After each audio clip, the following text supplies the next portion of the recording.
ॐ कर्मण्येवाधिकारस्ते मा फलेषु कदाचन मा कर्मफलहेतुर्भुर्मा ते संगोऽस्त्व कर्मणि। आज हम काल के विषय में पढ़ेंगे कि काल किसको कहते हैं। काल का पर्यायवाची समय होता है। समय किसको कहते हैं? समय वह होता है जो समान गति से चलता रहता है, किसी की प्रतीक्षा नहीं करता, वो किसी की इंतज़ार नहीं करता, उसका समान गति से चलना ही काम है। तो समान गति से चलता रहता है उसे हम समय कहते हैं। और क्रिया के जिस रूप से कार्य के होने के समय का बोध हो उसे हम काल कहते हैं। दोबारा सुनिए, क्रिया के जिस रूप से कार्य के होने के समय का बोध हो, ज्ञान हो, उसे हम काल कहते हैं। काल 3 प्रकार के हैं: भूतकाल, वर्तमान काल, भविष्यत काल। भूतकाल वह होता है जो समय बीत चुका है, अर्थात क्रिया के जिस रूप से कार्य के बीतने का बोध हो उसे हम भूतकाल कहते हैं। और जो समय अब चल रहा है उसे हम वर्तमान काल कहते हैं। जो समय आगे आएगा उसे हम भविष्य काल कहते हैं। अब ये वर्तमान, भविष्य और भूतकाल, पहले हम भूतकाल के बारे में जानते हैं। भूतकाल के 6 भेद होते हैं। 6 भेद कैसे? नंबर 1 सामान्य भूतकाल, नंबर 2 पूर्ण भूतकाल, नंबर 3 अपूर्ण भूतकाल और नंबर 4 संदिग्ध भूतकाल और नंबर 5 हेतु मद भूतकाल और नंबर 6 आसन भूतकाल। अब इसको हम ऐसे भी ले सकते हैं। सामान्य भूतकाल किसे कहते हैं? भाई, क्रिया के जिस रूप से कार्य के सामान्य रूप से होने का बोध हो, बीतने का बोध हो, जो उसमें बीत चुका है। जैसे सामान्य रूप से क्या है कि सरला चली गई और मोहन ने सोचा, ये सामान्य रूप से है। सरला चली गई, बीत चुका बात, वो बात बीत चुकी है, वो काल चला गया, भूतकाल। और आसन भूतकाल किसको कहते हैं? आसन का मतलब होता समीप, नजदीक, जो बात अभी अभी बीती है, जो कार्य अभी अभी हुआ है, उसे हम आसन भूतकाल कहते हैं। जैसे इसके उदाहरण हम लेते हैं कि भाई वह अभी अभी गया है, उसने खाना खाया है, ये आसन भूतकाल है। अब पूर्ण भूतकाल किसको कहते हैं?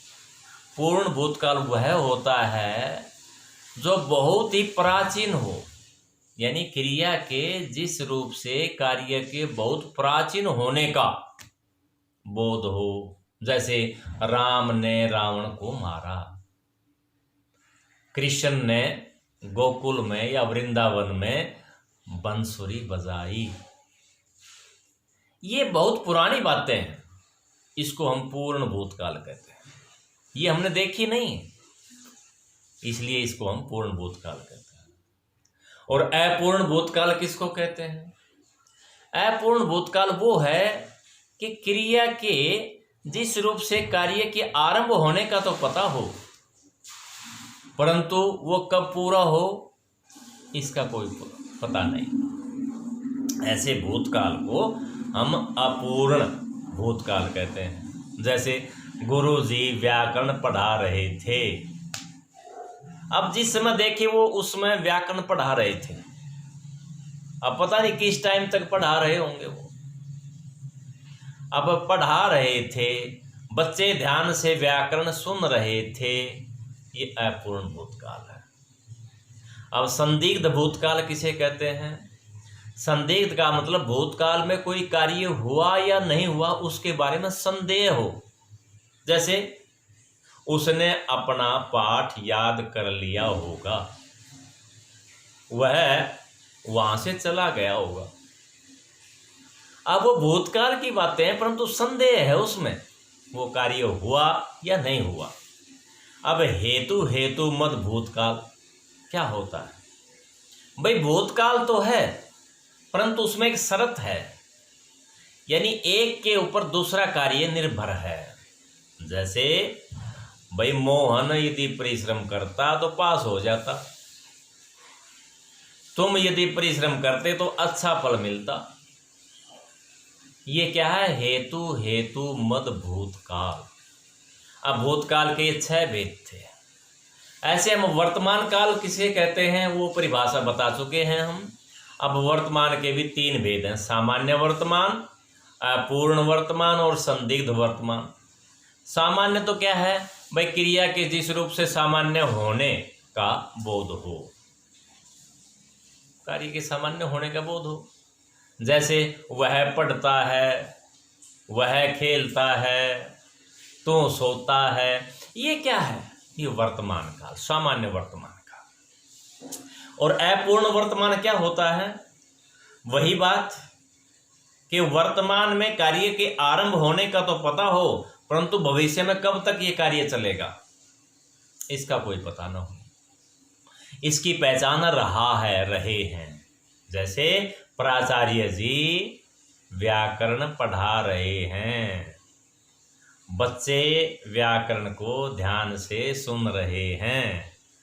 ये क्या है? अपूर्ण वर्तमान। संदिग्ध वर्तमान, संदिग्ध वर्तमान यानी वर्तमान में वो कार्य हो रहा है या नहीं हो रहा, होगा या नहीं होगा, ये क्या है? उसमें संदेह हो, वो संदिग्ध वर्तमान। जैसे प्राचार्य जी भाषण देते होंगे,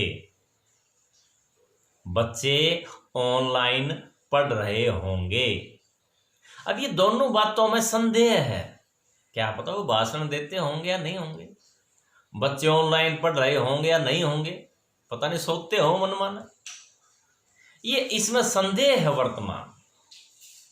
भविष्य, भविष्य भी 2 प्रकार का है। सामान्य भविष्य तो वही है कि क्रिया के जिस रूप से कार्य के भविष्य काल का पता हो, उसे भविष्य काल कहते हैं।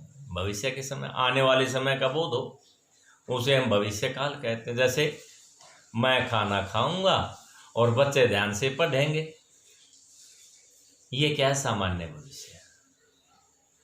और एक होता है बिल्कुल सामान्य भविष्य, तो वो हो, और एक संभाव्य भविष्य होता है दूसरा। संभाव्य क्या है? संभावना, भाई ऐसा हो जाए, कदाचित आज वर्षा हो जाए,